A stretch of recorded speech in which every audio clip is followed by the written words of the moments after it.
And welcome everyone to this episode of UnSpun number 57. I'm your host, Jan Irvin, with my co-host here, Joe Atwill. And we're here to talk about ayahuasca, the popular jungle brew that's taken hold everywhere in the last few years. And we're going to talk about some of the history of it, or actually the lack of history of ayahuasca, as well as get into some of the history on the snuffs and things, and where these substances were promoted. And Joe and I have done other research on or shows on the history of peyote in the Native American Church back several months ago in an episode called From the Psychedelic Gospels to the Native American Church. And we also covered, not too long ago, the history of Teonanacatl, the sacred mushroom of sacrifice and suicide. And as it turns out, the same distortion of history and of facts has taken place with ayahuasca. I also want to mention my website is gnosticmedia.com, GNOSTIC media.com, and Joe Atwill's is CaesarsMessiah.com. Please check out our websites, buy our books, donate, support the shows, etc. You can get a membership for the archives on the Gnostic Media website, etc. Please check that out. So anyway, Joe, where should we begin on this? We have a lot of great material to cover. Right. Well, unfortunately, there's nowhere to begin because ayahuasca doesn't really have any history, even though it was in the 50s promoted as one of the big drug components of the counterculture. And so to really understand ayahuasca and its history, you have to really kind of go back and study the beginning of the counterculture.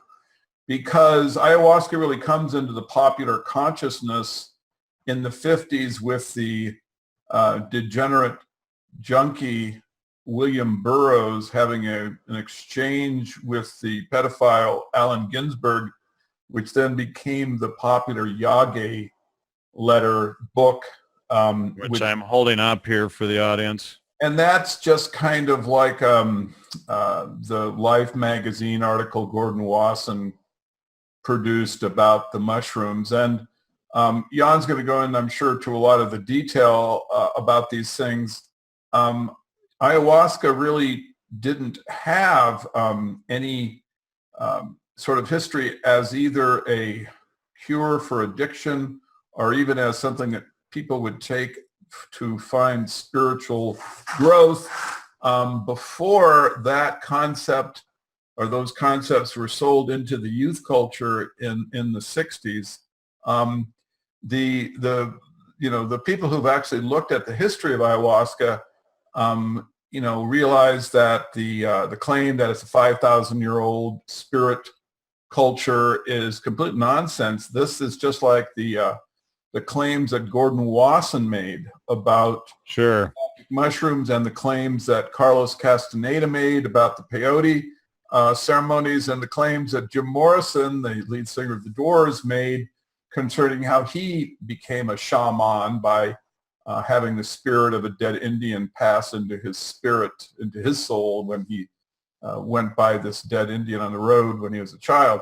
So, when then you put this into that context, and then when you put real research into the ayahuasca's history, shows that it really was first noted in the 19th century by missionaries who did not report any kind of spiritual culture concerning the drug. It was one of many purgatives. In other words, in the Amazon, there's a lot of parasites. So they have these ceremonies.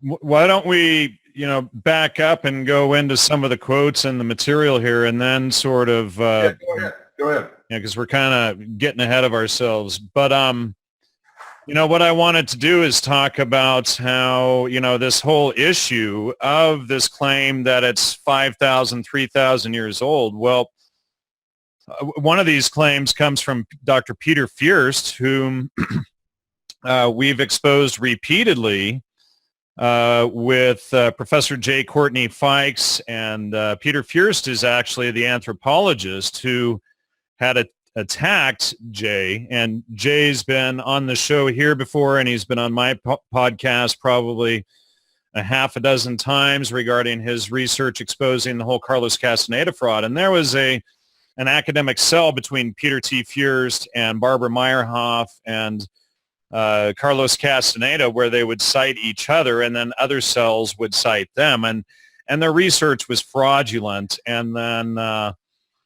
Jay had come out trying to expose this. And, they threatened to sue him, and his publisher actually panicked and took Jay's book out of print over it. But now, with the information on these academic cells and the fraud they committed, for the MK Ultra, et cetera, now we know why they attacked Jay and threatened his publishing company. And so, it was people like Fierst and another anthropologist who sells a lot of the stuff by the name of Jeremy Narby, who have made these claims that it's 5,000 years old. And anthropologists Ana Maria Lamazares and Carlos Martinez Sarazola, they write that it is so deep-rooted in the native philosophy and mythology that there is no doubt about its great antiquity. As a part of Aboriginal life, archaeological finds in Ecuador show that the indigenous Amazons have been using it for about 5,000 years. And then Jeremy Narby states, belongs to the indigenous people of Western Amazonia, who hold the keys to a way of knowing that they have practiced without interruption for at least 5,000 years. And then Peter Fierst says, we are probably not far wrong in suggesting that ayahuasca is at least as old as 3000 BC or before. So again, 5,000 years. So what we have is this same lack of evidence that I've shown. Like when we look up Gordon Wasson's claims regarding the psilocybin mushrooms and Maria Sabina and the Aztecs, when we actually go through the citations in the Florentine Codex, what we find are things that are completely different than what Wasson and these others have sold us. So, for instance, and we talk about this in the episode on Teonanacatl, this is one of the citations that's absent from all of the representations of the magic mushroom being used by the Aztecs, and they omit most of them. What they do is they truncate a few and omit most of these. And this is from the People, which is book 10 of the Florentine Codex. And it says, the lewd youth is a madman. He goes about drinking crude wine, a drunkard, foolish, dejected, drunk, a sot. He goes about eating mushrooms. He goes about demented.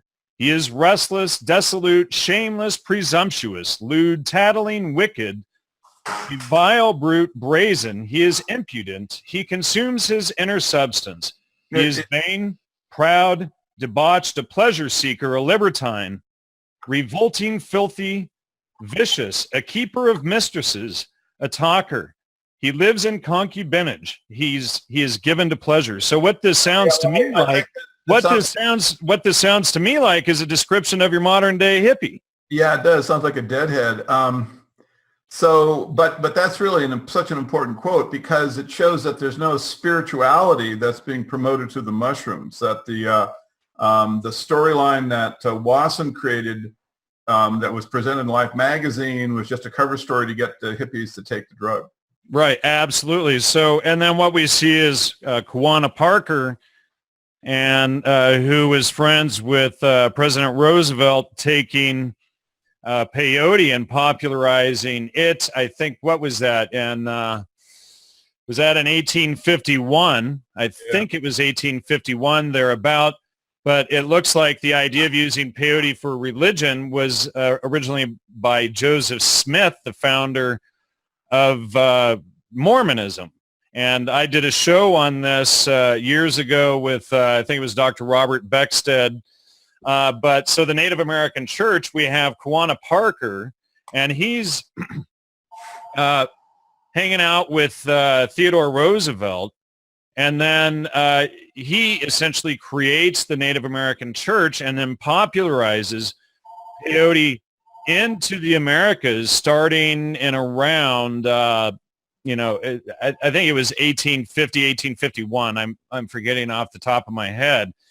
So let me see here. Anyway, I don't see the exact date right here off the top of the page, but so what we see is this branching out, and actually the Native American Church, I think, was officially recognized in the early 1900s, but it's an amalgamation of Protestantism and Huichol, Mexican, and there was one or two other tribes that used peyote, and these were amalgamated together and then sold to the Native Americans for their new religion. So it wasn't a religion that was indigenous to the indigenous of North America. It was actually an amalgamation of Protestantism and peyote from the Huichol religion. And what they did, which we've exposed many times, is that they figured out that they could create hypersuggestion. They were trying to stop the wars with the Native Americans. So using peyote and Christianity and Native American beliefs mixed together, they were able to achieve that. So what's interesting is there is a record of DMT containing snuffs that were used in South America before then, slightly earlier. Do you remember the earliest report on the snuff? Yeah, these are like, some of them are like 800 years old, but the thing is you can't really tell from the analysis if they were right, and none of the snuffing bowls, none of them had ayahuasca. AD. So yeah, 800 years old. But the thing is that there's absolutely no way to connect the bowls into anything spiritual. The main thing to remember is the story is pretty uniform between Gordon Wasson, Jim Morrison, Carlos Castaneda, and William Burroughs, and the Aguilares. That in the 50s, the secret society decided to put its plan to create the counterculture into effect, and so all of these guys fit into it. And I did some research into how actually William Burroughs came even to be aware of ayahuasca's existence. And of course, a lot of people think that it's from Richard Schultes, who was the Amazonian, researcher who was the first person to actually describe ayahuasca. But that really isn't the case. I found an amazing fact, which is that Schultes actually was studied with Heinrich Kluver, who was a Harvard researcher, and he actually began studying peyote in the 30s with Weston LaBarre. So you have Heinrich Kluver and Weston LaBarre. LaBarre was working with R. Gordon Wasson. Yep. Now the thing is that what makes it absolutely insane is that Kluver, who I'd never heard of before, when I did study into him, I found out that in fact Kluver was one of the core members of the cybernetic group at the Macy conferences. So this guy Kluver is really the one that set Schultes into motion. He is a Macy conference cybernetic individual, just like Adorno and Horkheimer and the computer guys that wanted to program the mind, von Neumann.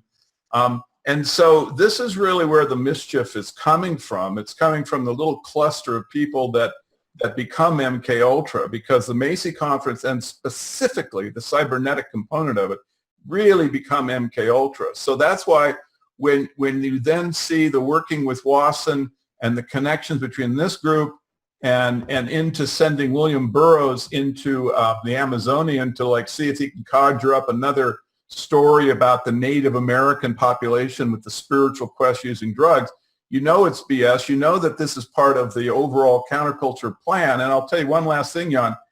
You know, I've said over and over again, the way you can catch these guys in lies, the way that you can really see that they're lying, is when they give their description of how they come together and what and how they get in motion to create the narrative. It's just like with Wasson, you've got a guy who supposedly likes mushrooms, but then the next thing you know, he goes, well, you know, I want to take mushrooms for a spiritual path. Like this is somehow a natural transition when in fact it's just, he just created this little cover narrative to give a plausible explanation as to why he's down there, why a JP Morgan banker is down there rolling around the ground taking mushrooms reportedly. Well, with Burroughs claimed, because he was already writing pieces and stories about heroin to promote heroin use, right? And incidentally, Burroughs, just to show his background, Burroughs is the nephew of Ivy League, the infamous co-author with Edward Bernays of The War is Good propaganda, and incidentally was the founder of the Council of Foreign Relations. And of course, Burroughs' father was the guy who came up with the Burroughs adding machine, which becomes Syngens and one of the largest computing companies. Anyway, so Burroughs is like representing himself to culture as a heroin addict. He's got to come up with some narrative as to why he's down there, right? So what does he say in the Yagi letters, and then and after the fact, he talks about, I was looking for a cure for my heroin addiction, right? He was a famous heroin addict looking for a cure for heroin. Here's a problem, Jan. There's a big problem.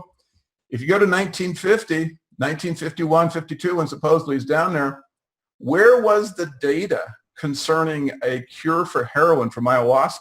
There wasn't any yet. There wasn't any.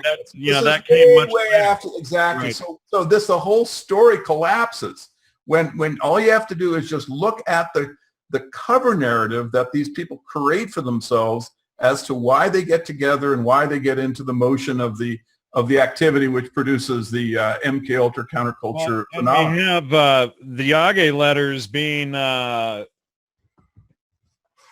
printed.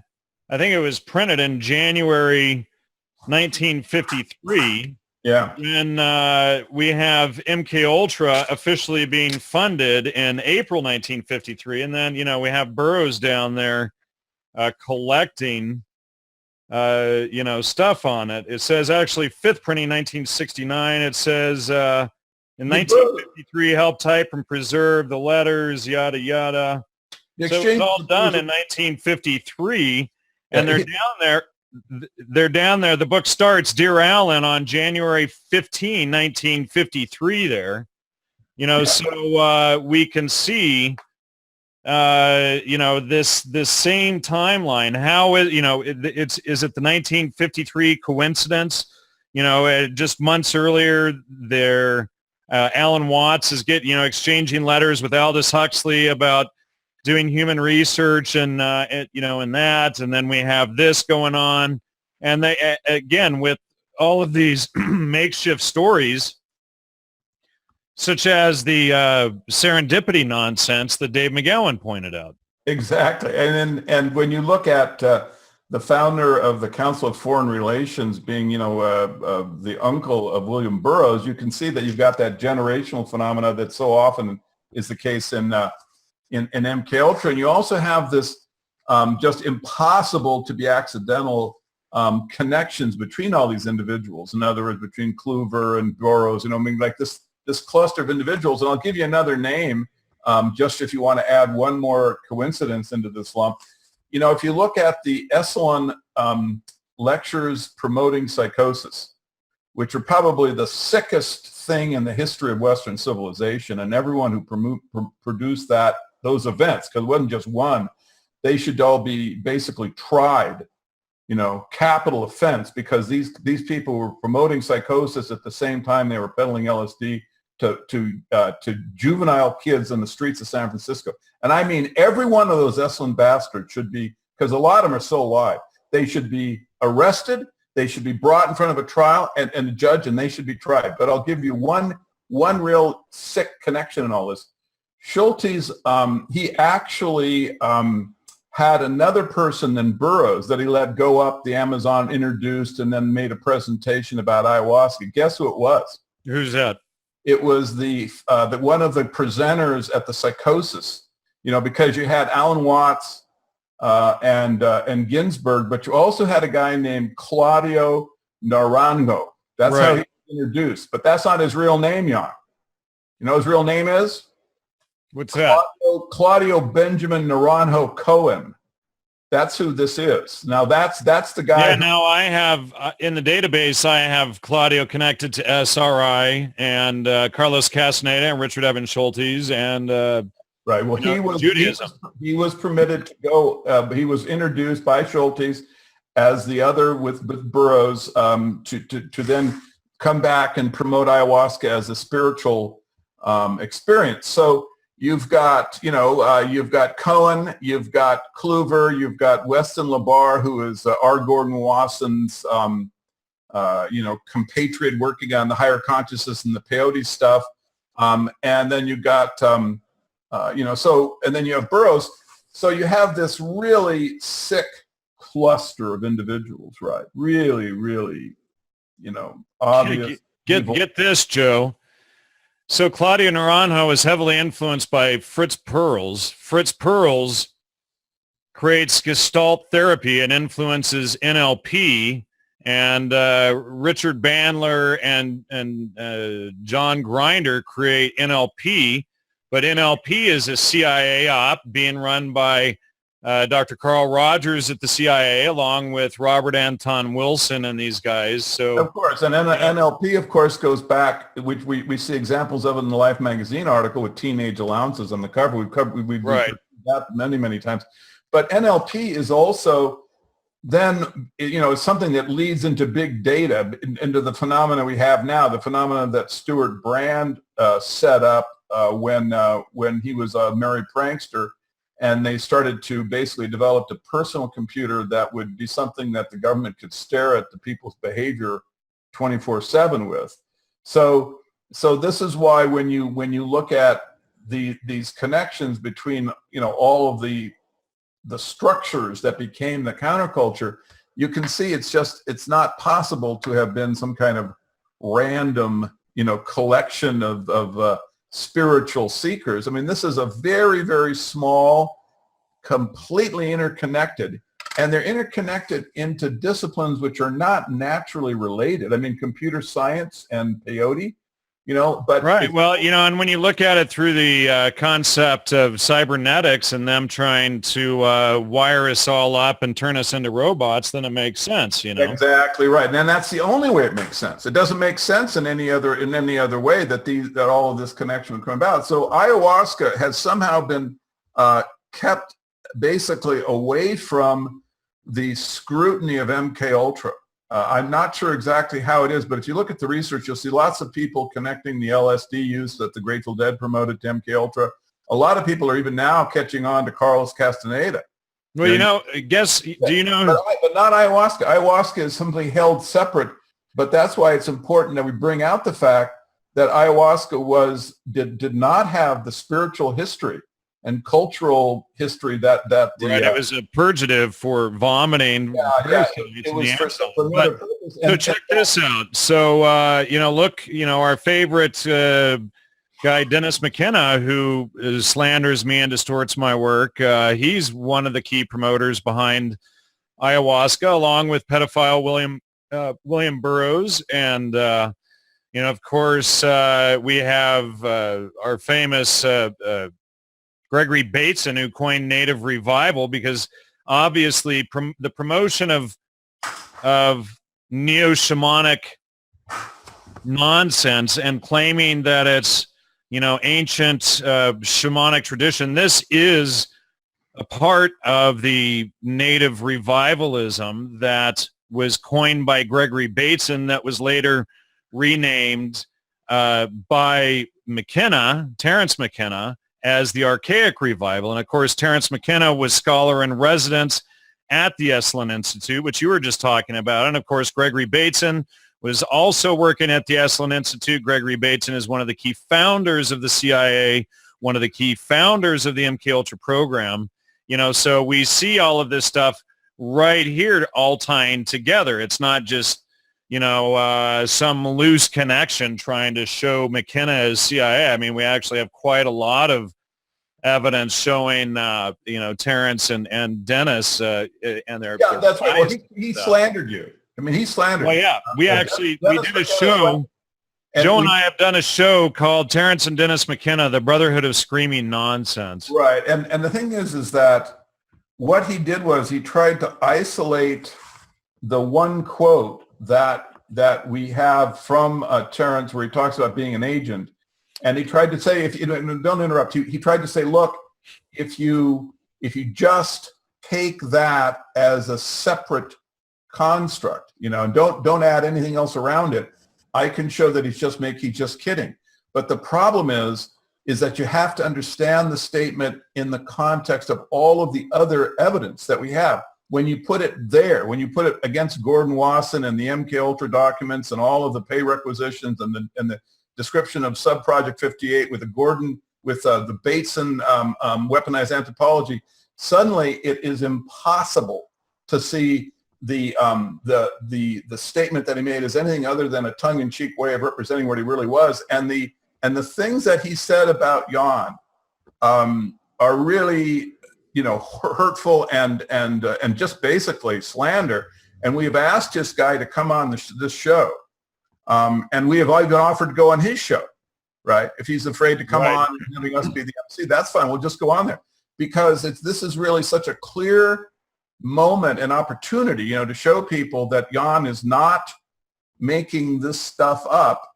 The way that he characterized Jan's statement was completely sophic, and we just need to go after this guy and then clean the whole mess up.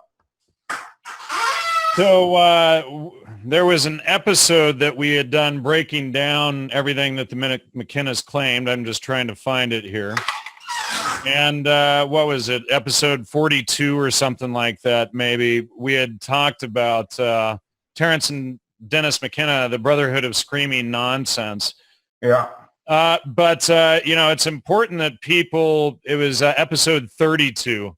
It's important that people understand how these guys have fabricated a narrative and how they all attack me. It's like, why, if people want to know, why would Dennis McKenna attack me? And here's this episode on VidMe. If people want to check it out, it's also up on YouTube. But see, Dennis McKenna, he's also connected into the Hefter Research Institute. The Hefter Research Institute, well, that's one of the organizations that Steve Outram and I have just exposed in the Burner series. And here's Dennis McKenna here. Here's William Leonard Picard of the infamous missile silo case. That's going on under and along with the Hefter Research Institute. Here's John Halpern that got exposed as an agent working for the Hefter Research Institute. All right. And then here is, where is he? Somewhere here, I think, is David E. Nichols. Here's Dave Nichols. And Dave Nichols, he's the only person in the United States who's legally allowed to make LSD. So what the hell is he doing working in an organization tied to John Halpern and William Leonard Picard and the whole missile silo scandal? I mean, what the hell is going on there? And so, along with Gordon Todd Skinner and Clyde Aperson and these guys, but all these guys were tied in some way with the Hefter Research Institute. Here's Dennis McKenna, and he's tied, with that same organization. We've seen him doing research up in Canada on ayahuasca that may not be so exactly legal. I think with Tides Canada, a research that we exposed a while ago. But these people are involved in this, and Dennis McKenna has been involved in the promotion of ayahuasca along with William Burroughs, along with the most important, I shouldn't say important person, one of the key players behind the promotion of ayahuasca was this woman, whom I also interviewed on my show many years ago before she died, Professor Marlene Dobkin de Rios. She was an anthropologist at Cal State Fullerton. Of course, more weaponized anthropology. She was actually at the UCLA Extension Series with R. Gordon Wasson, Richard Evans Schultes, Weston LaBarre. We didn't have to go along there, did we? Here's William M. Bowden. Here's Peter Fierst. We just talked about him a minute ago. And Peter Fierst is who falsely attacked J. Courtney Fikes. I tried to get Peter Fierst on the show to talk about his life as an agent, but he didn't want to come on, and then he died last year. And Michael J. Harner was a part of this series. You know, Carlos Castaneda was a part of this series. Now, we're told that Carlos Castaneda and Wasson were enemies. Well, Carlos Castaneda and Wasson worked together on this series, and Wasson had also invited Castaneda over to the Century Club, which we have, you know, exposed so many times. Here's the Century Club. You know, at the Century Club with, you know, Wasson was one of the key members, along with Alan Dulles, the head of the CIA. We have Frank Alschul and George Kennan, the ambassador of the Soviet Union. Here's Alan Dulles over here. Aldous Huxley was a member. Joseph Campbell was a member. We've exposed him a number of times. So all these guys are a part of this. We're too far afield from the ayahuasca theme. But right. And then through this UCLA Extension Series, we can see that half of these guys are connected through the one organization. Right. And so the thing that we would ask, you know, Dennis McKenna or anyone that would like to come on the show and, you know, and actually, you know, have a discussion about this, is we just want to have the real history of ayahuasca, the one that comes out of the real documents, be presented. And we want to compare that to the story that was sold to the public, starting with Burroughs, and then that became part of the whole mythology about these drugs that then, you know, was given to the America's youth in the 60s that gave them the confidence that they were actually imbibing in something that was ancient and safe. When the fact is that just as Jan's description of the character who was actually using the drugs, using the mushroom, is that as far as we can tell, they were either recreational, used as purgatives, in other words, to help assist in vomiting out parasites. There is one exception. And what I want to do, if I can quote it here, Joe, is a citation from Diego Duran from the 16th century that Wasson actually cited. And so this is going to be interesting because what Wasson did, this is actually from page 407 on the History of the New Indies of Spain, the English edition. This, of course, was originally written in Spanish for the King of Spain in the late 1500s, early 1600s. But what Wasson did is Wasson only quoted this paragraph here, okay? And he omitted this whole upper paragraph here. And the reason why he had to omit that upper paragraph is because Diego Duran says, when the festivities had ended, Montezuma seated himself in the supreme place, the divine seat, the place of the gods, and the war captives were brought out. All of them were sacrificed in honor of his coronation, a painful ceremony, and it was a pathetic thing to see with these wretches as victims of Montezuma. It had become as common among these people to sacrifice men on feast days as it is us to kill lambs or cattle in the slaughterhouse. I am not exaggerating. This is Diego Duran. I am not exaggerating. There were days in which 2,000, 3,000, 5,000, or 8,000 men were sacrificed. Their flesh was eaten and the banquet was prepared with it after the hearts had been offered up to their devil. And so why would a man, Diego Duran, make this stuff up when he's the official ethnographer for the King of Spain, number one? Number two, we have a lot of stuff that corroborates it from the Florentine Codex. But here's the quote that Wasson quoted, or the next paragraph here that Wasson quoted, and then, but Wasson then attacks it in his own work and says, oh, this white Spaniard, he was probably drunk on alcohol and he couldn't tell what was going on. So Wasson uses all of these circumstantial ad hominems to dismiss this quote, which states, when the sacrifice was finished at the steps of the courtyard, the steps and the courtyard were bathed in human blood. Everyone went to eat raw mushrooms. With this food, they went out of their minds and were in a worse state than if they had drunk a great quantity of wine. They became so inebriated and witless that many of them took their lives with their own hands. Under the strong influence of these mushrooms, they saw visions and had revelations about the future, since the devil spoke to them in their drunken madness.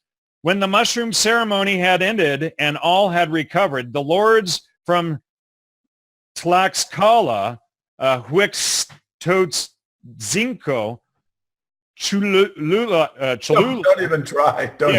Asked for the royal permission to depart. This was granted to them, and they were given jewels, sumptuous and rich gifts, weapons and shields with their insignia done in fine leatherwork or featherwork. They left the city anyway. So, it's all about war. It's about this exchange. It's about sacrifice. It's not this spiritual mumbo jumbo that's paraded about, by the New Age community. Now, I want to read a couple of quotes here very quickly by a professor who is a friend of mine. He was actually a famous anthropologist, and he exposed a lot of this stuff. Hold on a second. I'm just pulling it up.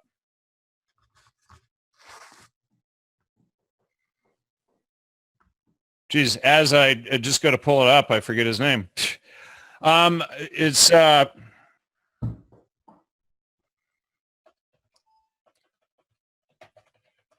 all right. So Professor Neil Whitehead and Robin White, in their books on dark shamanism and the Kanema, they're actually probably the only anthropologists that really get in and expose how dark the Amazonian shamanism was. And Professor Neil Whitehead and Robin Wright state, Amazonian shamanism is not a loving animism, as its middle-class urban vulgate want us to believe. It is better understood as a predatory animism.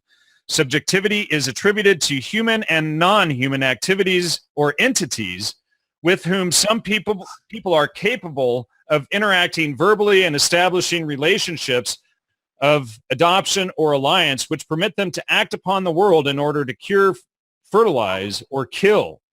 Whereas neo-shamanism is turned on the remodeling of the individual subjectivities, indigenous shamanism is concerned with producing new persons and social relationships from a stock of human and non-human subjective existing in the cosmos. So, this is not what we're told.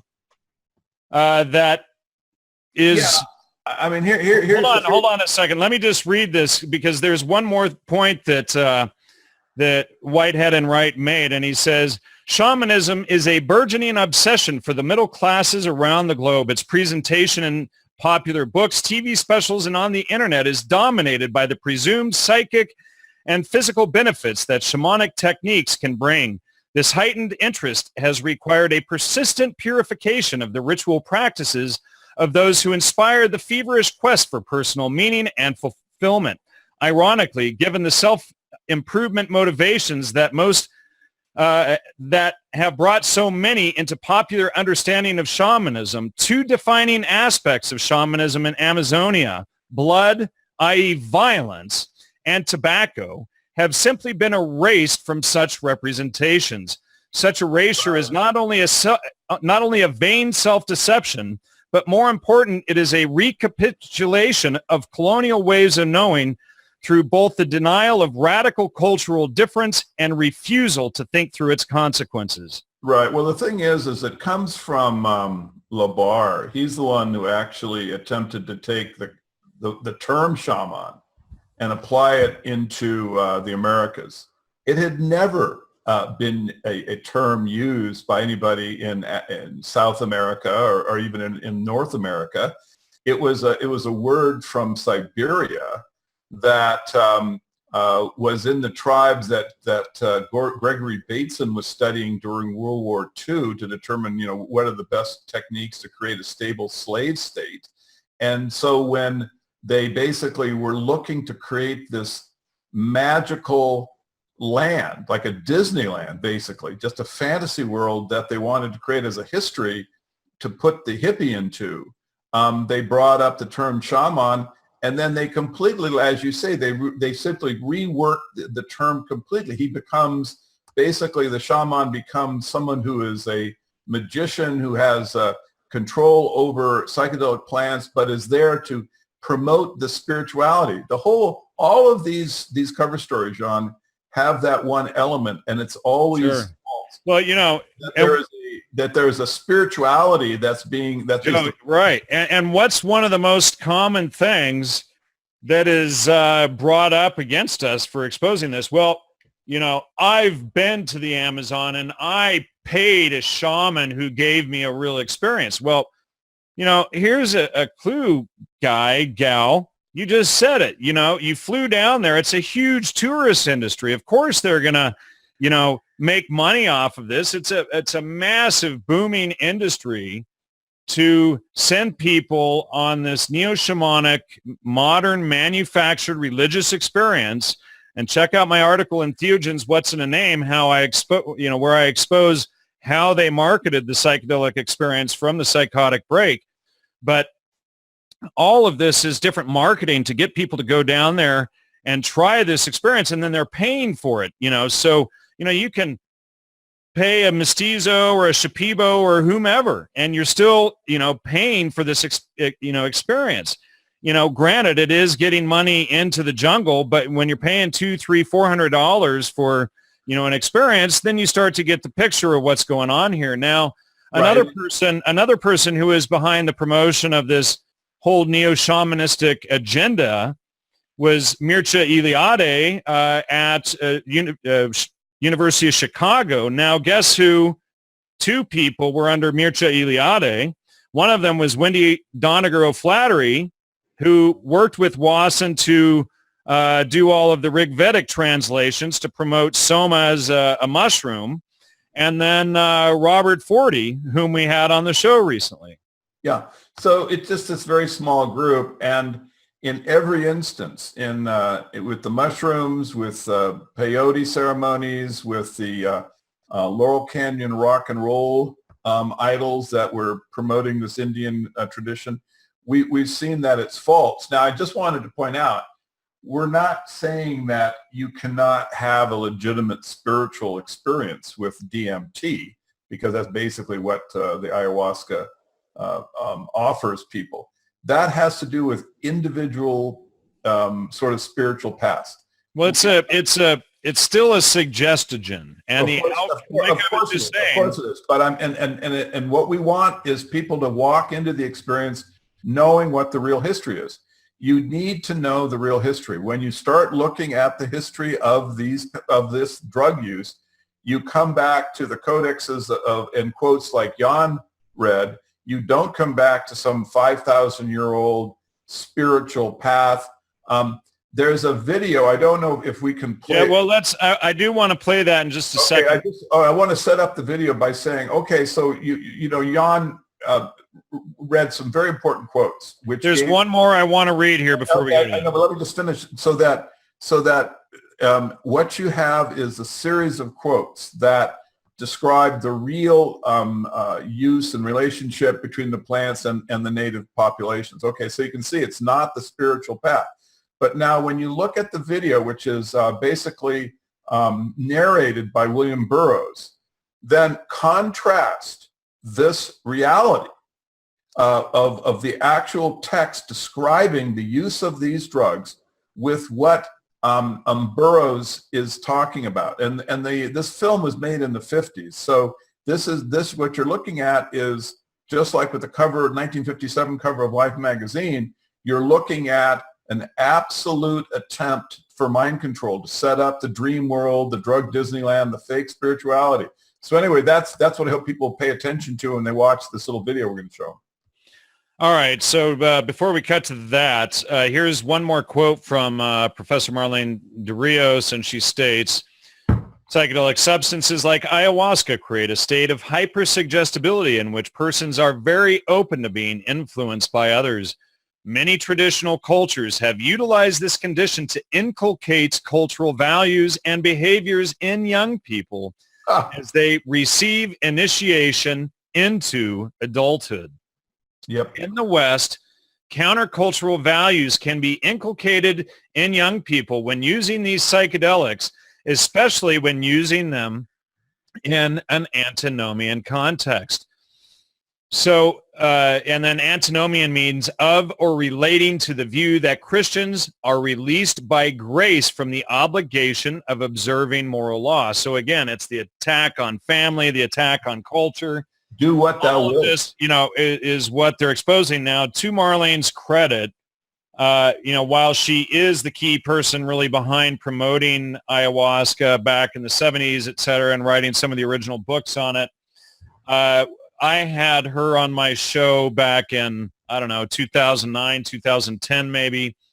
And she had written a book called Ayahuasca, Tea Laced with Controversy. And she was telling people not to do it and not to go down to Peru and to take part in these rituals and to stay out of it. And I think that after years of working with the CIA and promoting all of this stuff with Wasson and these bastards, I think she had a change of heart. Could be. And, came out against this stuff and tried to warn people against it, or at least tried to do a little damage control and clear her conscience a little bit. Okay, Jan, now let's play the clip. And I want people to first of all, notice the psychedelic music from the 1950s. This is a great introduction. And notice the production value. William Burroughs is, supposedly this junkie living in Skid Row, but he sure has a slick documentary. Yeah. Well, don't forget Junkie Pedophile from Skid Row. Yeah, exactly. All right, so here we go. This film cracks me up. Just cracks me up.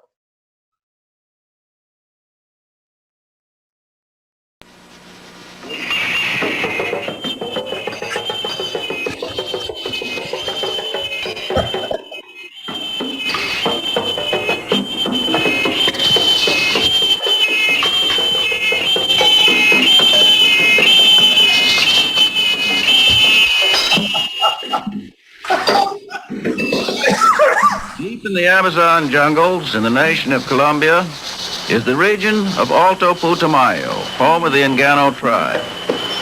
Daniel is a medicine man who heals with psychic powers and medicinal plants. One such plant is yahe. Yahe es bejuco. Y eso pues machaca la cascarita, saca la carnaza nomás, ¿no? Todo el bejuco no, sino la carnacita.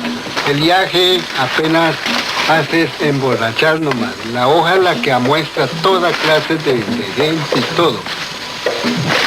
La pinta, sí, señor, esa es de la pinta, la hoja. Daniel is one of the few Nganos who have preserved the tradition of plant healing.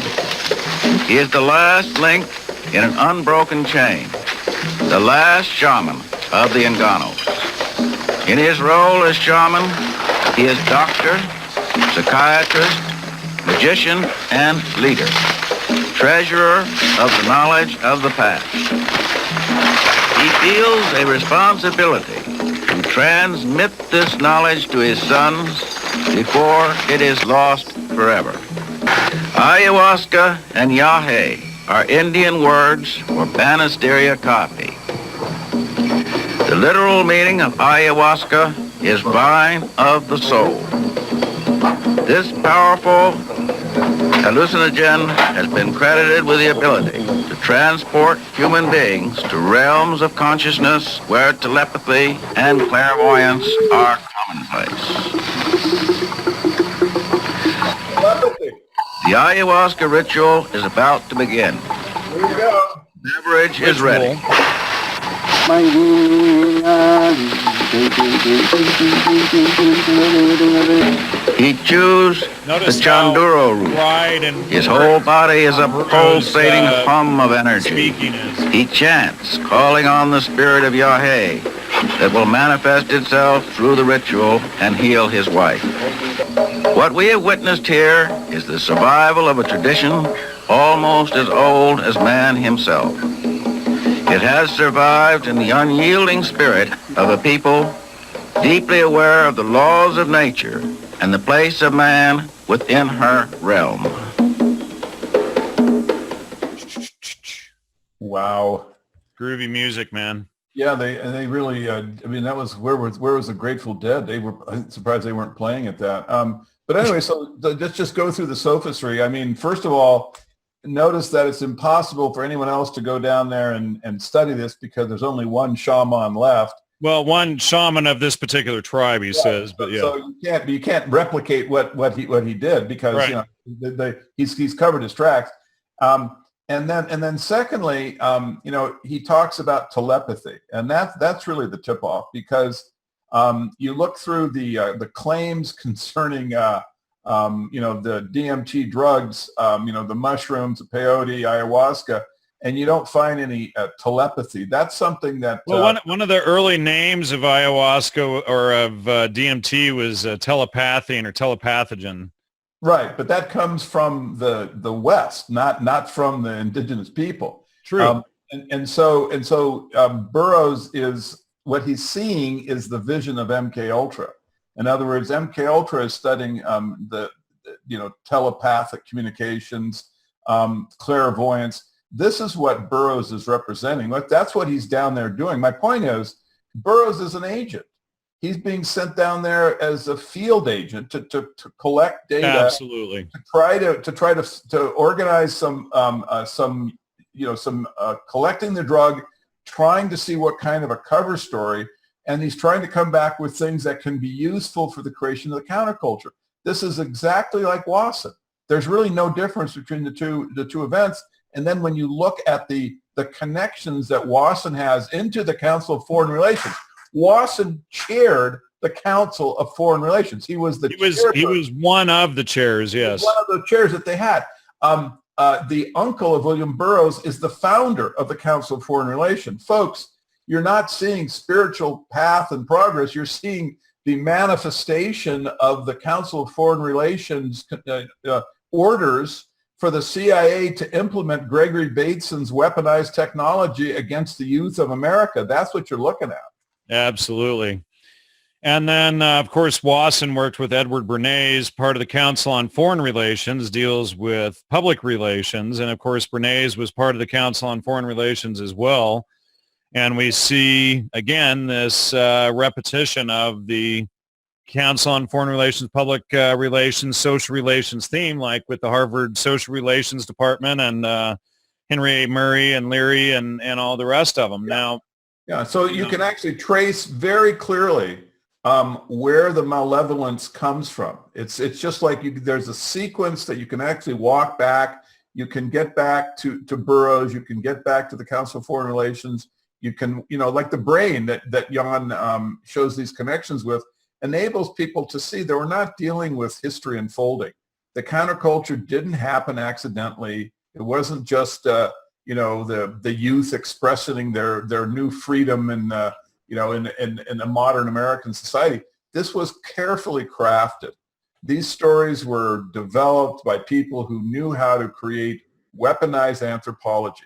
And I think that ayahuasca wasn't made popular just because it was simply too remote, too difficult to get there, into motion. And basically, all of these things were just to create cover stories for LSD, which was the modern, synthetic version of these. They could pass out easily. They could give out the Grateful Dead concert. Make a loose connection to it. And yeah, exactly. And now, Joe, before we get to the end here, we should talk, about the high production value of this video too, because here's Burroughs, and if you go by what is pedophilic Yahé letters talk about, is that he was down there, strung out on heroin. Diddling kids and doing all kinds of He's out of money and obscene things.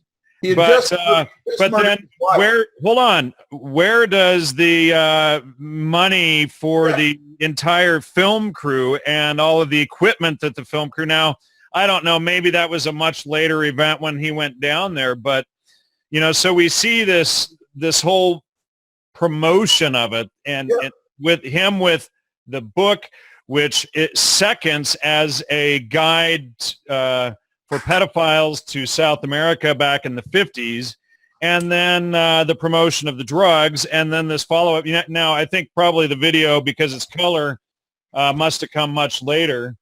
Obviously, this was started in 53, but we see an intentional effort to promote this stuff. You know what the video reminds me of, Jan? It reminds me of the Ken Kesey's fake tape that we exposed about how he's taking LSD with the CIA MK Ultra project. And if you actually go through it, you can see the whole thing was just fake.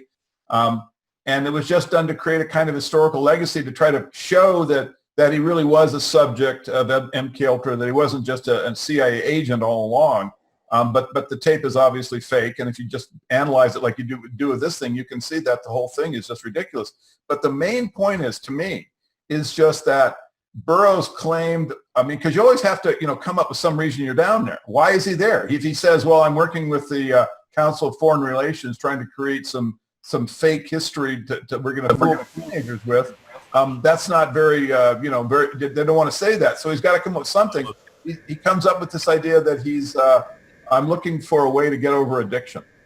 Really? Well, where is even the rumor mill about ayahuasca being a cure for heroin in 1952 in the United States? No one even knew about ayahuasca in 1952, let alone the idea that it had some kind of magical capacity. Right. Absolutely correct. Absolute sophistry.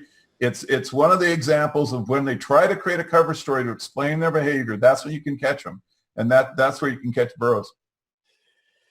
Yeah, and thanks to Dave McGowan for turning us on to this whole, serendipity nonsense that they use as well everywhere with the musicians and all. But we continually see the same group of people. Why is it Burroughs, Ginsberg, Wasson, Huxley, wash and repeat that are always behind the promotion of these substances, as well as misrepresenting the entire history? I mean, why does, if Wasson is telling the truth, why does he need to truncate an entire paragraph where Diego Duran is talking about how he's not exaggerating about this stuff?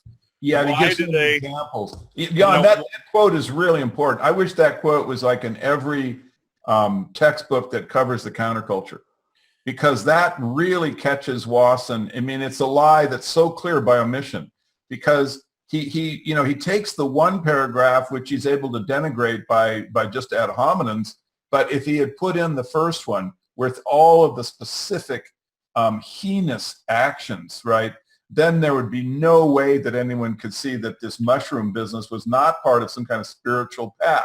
Well, and not only that, Joe, but all of the subsequent quote unquote scholars for the last 50 years who promote this crap, right, and repeat Wasson's same tactics, but when you go through this stuff, these descriptions sound like Aztecs warning us 500 years ago against hippies.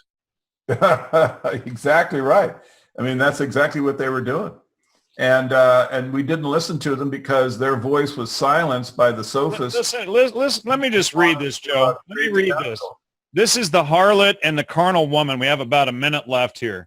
And it says, she parades, she moves lasciviously, she is pompous, wheresoever she seduces, howsoever she sets her heart on one, she brings him to ruin. She makes herself beautiful. She arrays herself.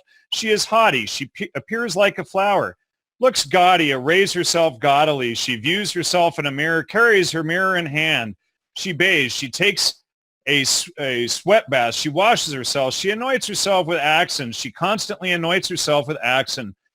She lives like a base slave, acts like a sacrificial victim. She goes about her head high, rude, drunk, shameless, eating mushrooms. This is what the CIA doesn't want people to know while they're telling you it was all some, spiritual new age experience. And Wasson and Terence McKenna, Terence McKenna was recruited by the mushrooms. Okay, let's put the actual history of how the Aztecs used them. And then let's think critically about Terence McKenna being recruited by the mushrooms and exactly. And background in public relations, Dennis McKenna. Yeah. Anyway, everybody, that's it for tonight. Talk to you later on. Thanks, Sean. Please donate the show, support the network. Good night, everyone. Bye-bye. Good night. Bye-bye. If we want to change the world, we must first change the media. Mainstream media exists for the purposes of indoctrination and manipulation of public perception.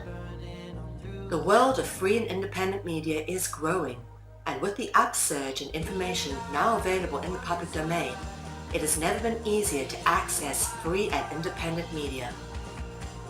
The exploration of this information resulted in an experimental project which would provide a fully supported space for researchers, whistleblowers, and seekers of all kinds to express themselves and educate the world.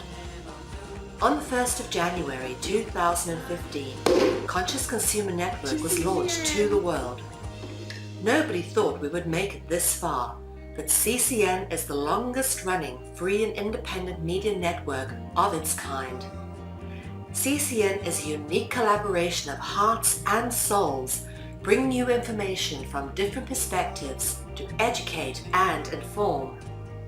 Since we started CCN, we have had only one desire, the pursuit of a free, fair, just, sustainable world, and this has not changed.